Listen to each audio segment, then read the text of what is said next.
Si tu veux une bonne alimentation, une bonne hygiène de vie pour de meilleures performances, alors bienvenue sur la chaîne Football et Nutrition. Salut, c'est Romuald, bienvenue dans cette nouvelle vidéo de ma mini-série qui est consacrée aux 10 facteurs de performance dans le football. Et là, dans cette vidéo, le sujet qu'on va aborder, c'est le sujet de la qualité des terrains. Mais avant d'aller dans le vif du sujet, sache que j'ai 2 guides offerts. Donc il s'agit de 5 recettes de petit déjeuner idéal pour footballeurs et 5 recettes de boissons sportives fait maison pour le match. Il y a un lien qui se trouve dans la description si tu souhaites te procurer mes 2 guides offerts. À présent, venons-en au 4e facteur de performance que je voulais évoquer, toujours dans ma mini-série sur les 10 facteurs de performance dans le football. Alors là, ce que je voulais dire, c'est que la qualité des terrains peut bien sûr affecter la performance du joueur de foot. Il y a une différence entre jouer sur la pelouse du stade d'Old Trafford et jouer sur le champ de patates du stade municipal qui se trouve dans le village du coin. Il y a plusieurs types de surfaces sur lesquelles peut se pratiquer le football et le type de surface sur lequel on joue va altérer forcément la performance du joueur. Parlons premièrement des terrains de foot stabilisés. Bon, on en voit de moins en moins de nos jours puisqu'ils sont remplacés peu à peu par les terrains synthétiques. Mais je me rappelle en étant plus jeune d'avoir été amené à jouer sur des terrains stabilisés. Et la particularité avec les terrains de foot stabilisés, c'est que c'est compliqué de développer du jeu avec des passes au sol. En plus, la balle a tendance à beaucoup rebondir. Du coup, les matchs de foot sur des terrains stabilisés, ça ressemble beaucoup plus à des duels. Et c'est souvent le physique qui prévaut sur la technique lorsqu'on joue sur ce type de surface. Je ne parle pas aussi des dégâts que peuvent occasionner les surfaces stabilisées, notamment en cas de chute ou lorsqu'on est amené à faire un tacle, surtout pour les défenseurs.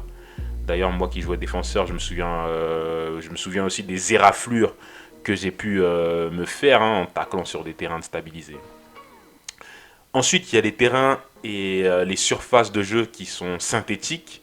Donc les surfaces de jeu synthétiques se sont beaucoup développées, je dirais, au cours des 10-15 dernières années. C'est une surface de jeu intéressante parce que les terrains synthétiques sont praticables pratiquement toute l'année. On n'est pas confronté à la problématique de terrains impraticables, notamment en période hivernale où le déroulement des compétitions peut être affecté lorsqu'il pleut ou lorsqu'il neige.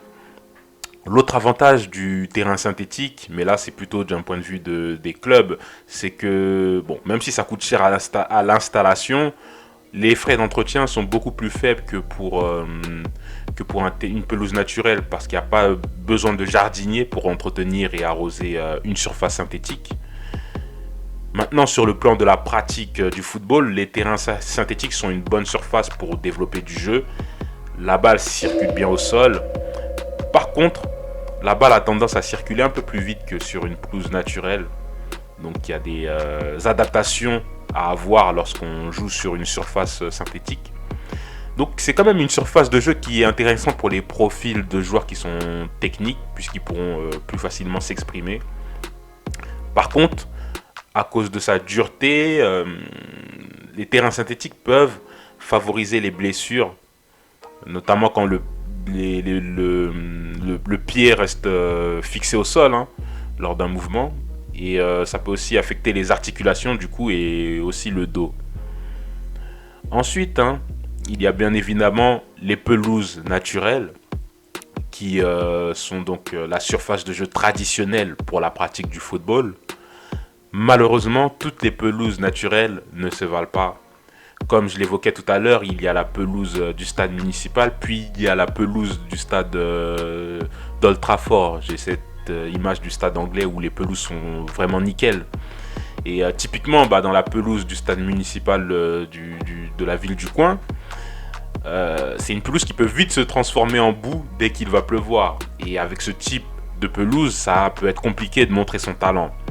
Les glissades, donc je t'en parle pas. Et c'est globalement ce à quoi on est confronté dans le football amateur. Mais de l'autre côté, à côté des pelouses naturelles, à côté des pelouses naturelles des stades entre guillemets municipaux, il y a les pelouses naturelles des stades professionnels qui sont d'un autre niveau.